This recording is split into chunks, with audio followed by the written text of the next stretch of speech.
Hi guys, today we're going to talk about non-traditional product life cycles. So this is different than the ones we were talking about yesterday. This is taking a look at those anomalies, those products that aren't following the traditional way of a product life cycle. So the first one we're going to take a look at is a fad. So if you remember, our traditional product life cycle kind of went up, had a big curve, and went down over a long period of time. The difference between a fad and a regular product is a fad is in and out of style really quickly. So you can make a lot of money if you invest in this fad right here.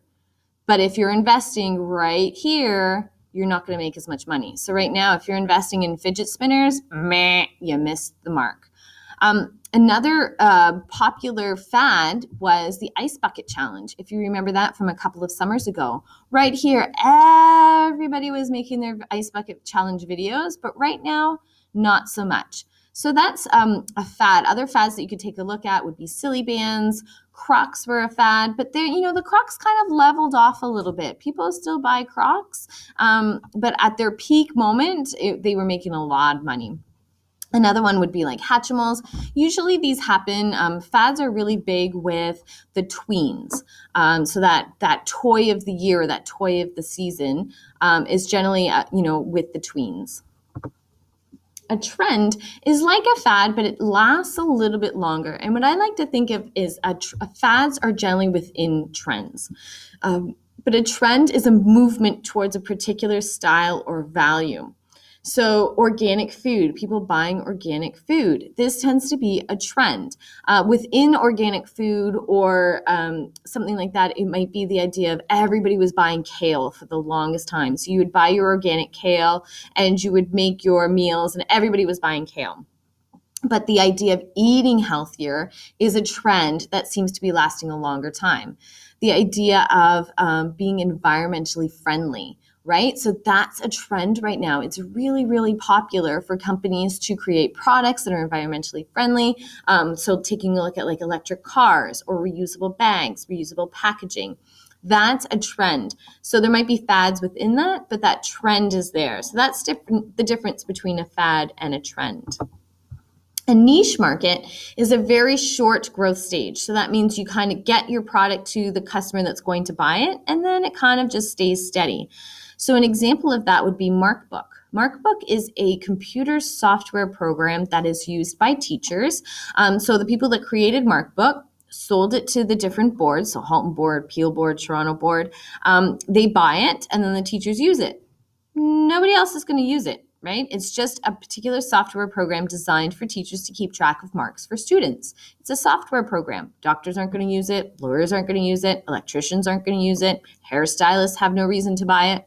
So once you've gotten your market, it's going to stay pretty steady. Like we're going to buy it every single year, but you're not going to get new customers. So it's never going to grow to like a huge market. It's just going to stay pretty steady.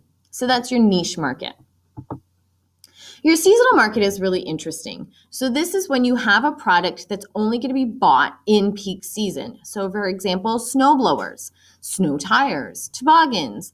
So those would all be bought in the winter seasons. In Canada, we have peak seasons because we have the 4 seasons, there's going to be different things bought in different seasons.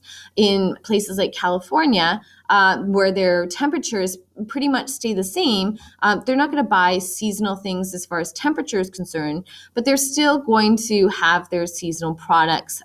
For example, they may have their pumpkin season as well. Right? The Turkey Marketing Board advertisers tried to convince Canadians to regularly include turkey in their meal planning, not just holidays. So they had a whole campaign about buying turkey all the time, and they would do that by having turkey recipes. And so it's not just something that you would buy for Thanksgiving or for Christmas, but you would buy your turkey all year round. So what the group discussion is going to be for today is I'd like you to go into your September groups, and I will have given you each a seasonal product to take a look at. Each group has a different seasonal product. Each group member has to share a strategy on how the company could effectively market this product to consumers in a different season. So some of the products are going to be fairly broad. So for example, pumpkins. I'm not going to ask you to pick a particular pumpkin company, but just in general, if there was an overall group of pumpkin makers, how would they market their product, pumpkins, in different seasons? So after you've each shared an idea in your group, as a group, I want you to pick the best idea, and one person in that group, so maybe the person who came up with that idea, is going to then take that idea and put it in the class discussion. And we will go back to these at some point, and I will take a look at them. And so you're going to take your idea and put it in the class discussion. So for example, this is not complicated. I don't want you to come up with anything other than an idea. So how will we sell pumpkins in other times of the year, like February? So this is my answer. You don't even have to put pictures. I just put it there as a visual for you. But you could say in October, that's when we start, thinking about our calendar year for the next year. We're going to give free calendars that run from November 2017. So we're going to start in the previous year, go all the way to the next December 2018. We're going to give these away at local grocery stores. So maybe at the end of the supermarket where you check out, there'll be free calendars there. Who doesn't love a free calendar? In the calendars, there'll be beautiful scenic pictures of farms in the different seasons, because who doesn't love that? But on each page will be a recipe that has pumpkin in it, because we're trying to sell pumpkins. So people are going to look in, oh, January, what could I make in January? Oh, look at that. There's a pumpkin recipe there. And then it would be for pumpkin muffins or pumpkin soup or pumpkin pie, or in, July, it could be a pumpkin smoothie.